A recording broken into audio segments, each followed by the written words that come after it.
Hey guys, so today, instead of a talking to myself episode, we're going to have a get ready with me, and it's going to be a story time get ready with me because those are my particular favorites. Today, I'm going to tell you about the time that my roommate dated a neo-Nazi. Yeah, we're starting with that one. So, when I was a freshman in college, I became friends with this girl. Let's call her Anne. This isn't her real name, by the way. I became friends with Anne. I was a member of the CAB program at my college, and we were at an event, and it was like this Wild-Grass event, and I had to be there, but I didn't have to do anything to be there. It was one of those things where they were like, okay, we need bodies, so everyone needs to be here, so we have bodies, but you didn't end up doing anything. So I was on my laptop, I was on Tumblr, and I was just like scrolling through, really ignoring the everything that was going on around me because I didn't care that much. And this girl came up and she was sitting by me, and I don't remember who started talking. I think I was on Tumblr, and she was like, "Oh, what are you doing?" I was like, "Oh, I'm on Tumblr," and she was like, "Oh, I love Tumblr." I was like, "Yeah, do you want to like watch it, look at Tumblr with me? That'd be cool, I guess." I don't know how making friends works. And so we looked at Tumblr together for like 2 hours in the middle of an auxiliary gym while this Wild West event was going on. I was a first semester freshman at that point. And then I didn't talk to her for like 3 weeks. Not because I hated her or anything, just because we didn't see each other. Like, I would see her, I would like see her on my way to the caf and she'd be going the other way, so I'd be like, oh, I'll wave a little bit, but I didn't see her. And then she started sitting at our lunch table.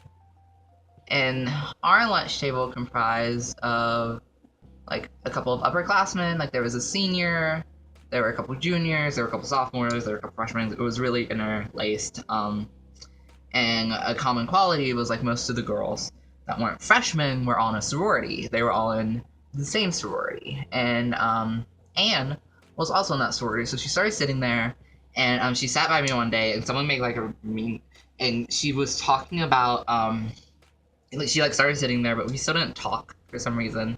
Then one day she started talking about how she wasn't getting any sleep, and she was like, I can't sleep. My roommate's not letting me sleep. I'm so tired. Like, I know I'm getting sick because of this. And I was like, I have a futon in my room, plus I have bunk beds that aren't currently, and like one of them's not being used. Do you want to come sleep on my futon and get some sleep? Because, like, that sucks. Like, I wasn't going to sit there and listen to this and be like, oh, that sucks. Deal with it. Like, so I offered her my futon, and she was like, yeah, I'll come sit on your futon. And so, like, she came on my futon, and she was like, I thought you hated me. I was like, I don't know where you thought that. And she's like, because you didn't talk to me. You were kind of rude to me. And I'm like, I didn't know I was being rude. I was just kind of doing my own thing. And I'm sorry. I'm not harboring any negative feelings towards you or anything. Well, fast forward, the next semester, she became my roommate, like, officially. We, went to the campus life office and everything. She had the paperwork done. She had a key. And listen, I don't know if this person's ever gonna watch my videos. I'm still, like, friends with them, kind of. But there's some stories. There's some stories with Anne, let's just put it this way. So anyway, Anne was in a band. She was in the color guard. And so she convinced me to join the color guard, because I always wanted to do color guard when I was younger. I should have known that there was a reason I wasn't doing color guard, because I'm clumsy as fuck. But I always wanted to do it when I was younger. And so, and I was like, no, it'll be so much fun. Like, it's so easy. Look at this. It's so much fun. She's not that good at color guard, so that's probably why she made it look easy, because it was easy stuff she was doing. Anyway, I was like, okay. So band camp comes around at the end of the summer. Like, she was my roommate for spring semester freshman year. Summer comes along, she goes back home, I go home. Fall comes around, we come back a week early for band camp. I spent that summer practicing how to do color guard because I had no idea how to do, like, I'd never done it before. And so I spent the summer practicing and stuff. And I don't remember what day it was, but it was pretty early on. Anne used a dating app called Meet Me a lot. And I've used Meet Me, and it's like, there's some creeps on Meet Me, let's just put it right. There are some creeps. Like, there's some genuinely great people that use it, but there's some creeps. And Anne had a habit of getting caught up in the creeps. And there was this one guy that she found on there that they started talking, and he sent her a picture, and he had swastikas tattooed on him. And Anne was like, I cannot date someone that has swastikas, as is the appropriate response in that situation. And so, like, I remember we were at band camp one day, and he was walking by, and he was wearing a wife beater. He was wearing a wife beater, or a white beater, cut off shorts, work boots. I'm not, like, categorizing people that dress like this. I'm just saying this is what he was wearing. He had, like, holes in his shirt. He was with a girl that, bless her heart, was wearing jeans that were at least 2 sizes too small from the way it looked. It was just not an impressive sight. In fact, it was actually kind of, like, they shouldn't have been walking around a college campus. It was weird. So essentially,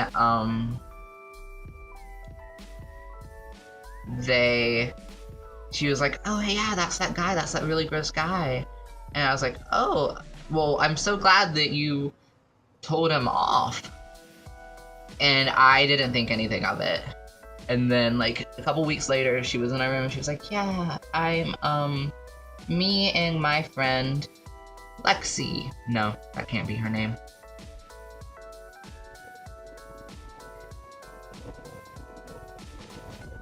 Me and my friend Susan are, okay, so my roommate Anne got really close to this girl Susan. She was in color guard. Let's start there. So the guy thing happened. Anne started getting really close to Susan, who's in color guard. Susan is dating Jake. Anne is somehow inserted herself into the relationship. It's weird at this point. Jake doesn't appreciate it. Susan and Jake break up. No. When Susan and Jake were still together, Anne told me, she was like, I started talking to that guy, the neo-Nazi. She was like, I started talking to neo-Nazi guy. And I was like, why did you start talking to neo-Nazi guy? And she was like, I had a dream about him or something, some shit. She was like, I knew I had to talk to him. And I was like, but he's a neo-Nazi, Anne. And she was like, yes, but I'm gonna talk to him anyway. So she started talking to him, and they, like, officially started dating. And I was like, you can't bring a neo-Nazi into our room. And she was like, okay, I'm cool with that. And at this time, Susan and Jake were still dating, and Jake was like, yeah, I don't want that guy anywhere around us, ever. And I was like, I don't like this. And I remember at one point, Anne came into the room, and she was like, I need you, and she was like, and I was talking bad about the neo-Nazi. I was like, I can't believe you're dating a fucking neo-Nazi. And she was like, no, you don't understand. And so she told this story. She was like, he told me that he was raped by black guys. And then that his son was raped and murdered by black guys.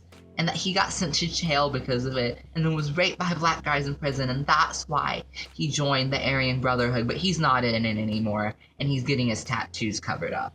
And I said, wow, that sucks. He's still a neo-Nazi. You know, I don't care about a sob story.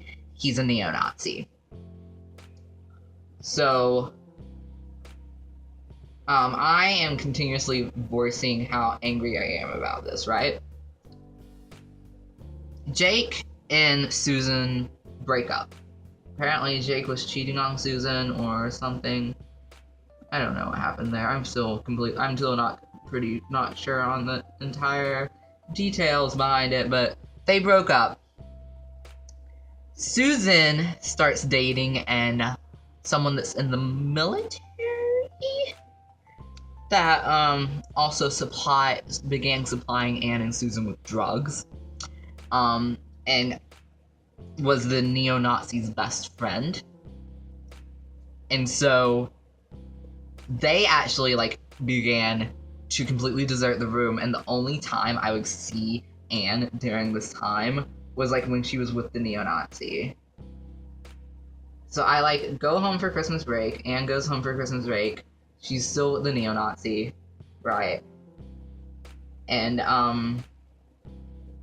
I come back to she texts me over Christmas break or something, or I think I come back to school and she's there and she's like, "Oh, I'm going home. I withdrew from school." And I was like, "Oh, okay." And she was like, "Yeah, I got really bad grades and I had to go and I just have to move back home with my mom." I'm like, "Okay, you do you, boo." So then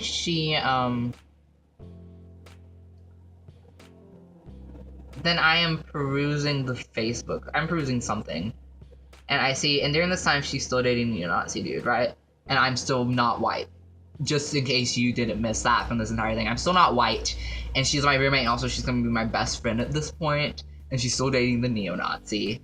And so I was perusing Facebook, and I saw him on Facebook calling someone else baby while they were still dating. And I just screenshotted and I sent it to her. I'm like, okay, if apparently him being a neo-Nazi isn't enough for you to break up with him and maybe be a sane human, he's also cheating on you. And Anne, poor sweet Anne, just responded with, "Oh, I already knew about that. He told me. She's actually the one doing it." It was a 16-year-old girl, and like she proceeded to call this girl every name in the book and be like super rude to this girl for some reason. And I was like, okay, this, I can't, like, and that was when I kind of cut off the friendship, right? I have one more story after this about Anne, but like, it was just a strange, bizarre situation. Like, she would go on and on for hours about how much she hated racism and about how racist her mom was, and I've met her mom, and her mom's a wonderful human. Like, I don't think her mom's racist, but she'd go on about how racist her mom was, and how she just loved black people, which was, frankly, should have been a warning sign right then and there, but it wasn't because I'm an idiot. And then, like, she dates a neo-Nazi, and, like, you can't date a neo-Nazi if you don't hold that same mentality. Like, you're not gonna date someone and be like, "Oh, they're perfect except for the fact that they're a neo-Nazi." No, that means that when you date someone, you are essentially saying, "Hey, their ideology aligns with mine. This is something that we both believe in," and shit. Like, you don't date someone that you don't have anything in common with. Also added to the fact that I will go back and fix that later. Also adding to the fact that the entire time she was dating him, he kept saying, "Oh, I'm going to get my tattoos covered up. I'm going to get my tattoos covered up." And like every time I saw him, she was like, "Yeah, he just got a new tattoo. Wasn't it so nice? Don't you just love his new tattoo?" And I was like, and I remember I'd always be like, "Oh, did he get the swastikas covered up?" And she'd be like, "No, we decided to wait until we could find a better design to cover it up." And I'm like, bitch, black it out. Like, just black the fucker out. Do what you gotta do to get the swastika out of your body. Because until that's done, you still have a swastika on your body.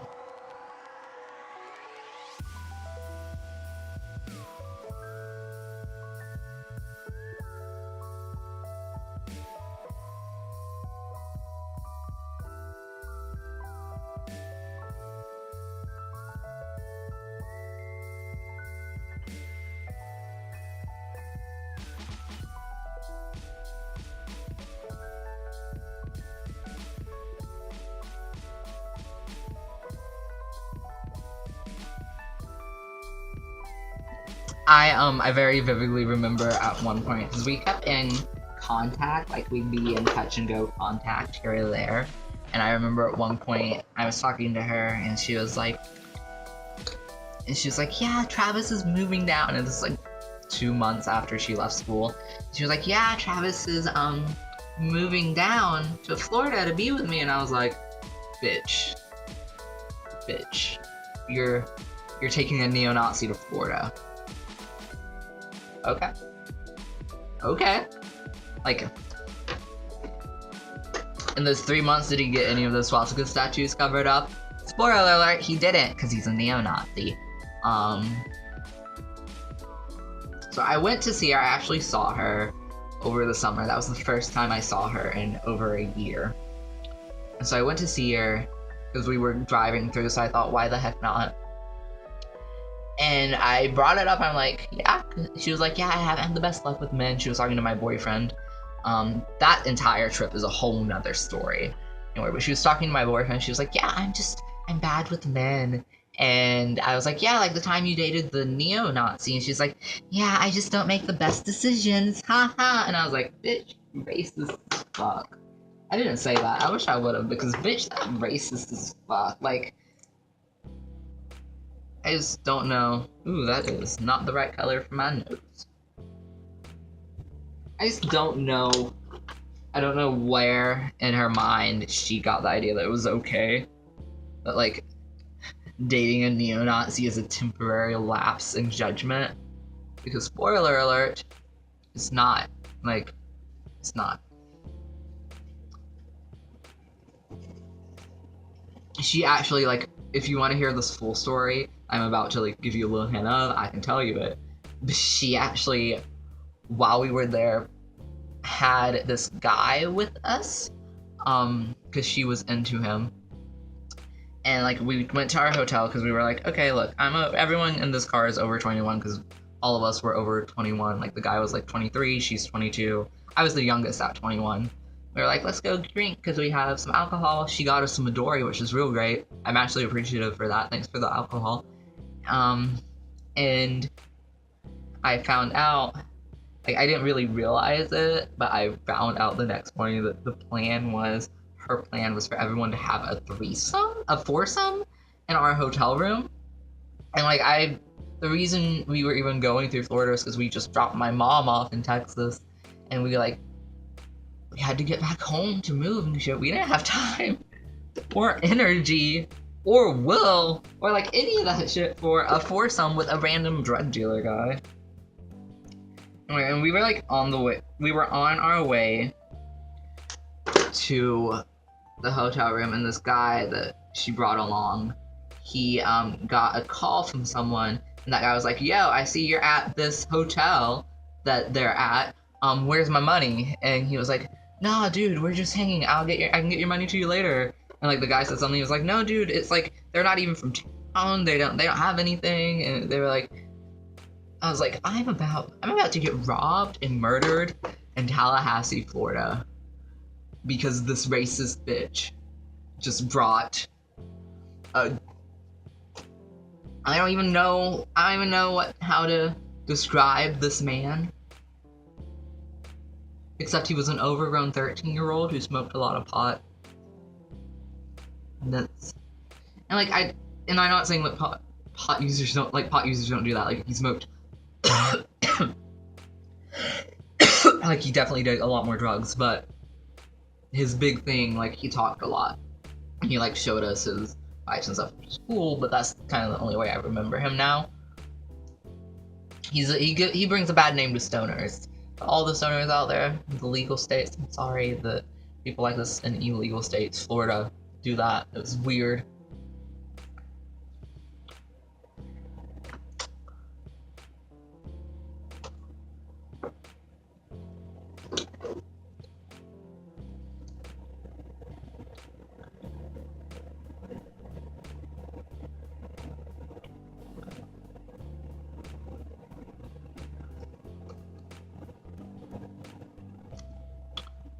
Okay, so my makeup is done. I am all glowed up.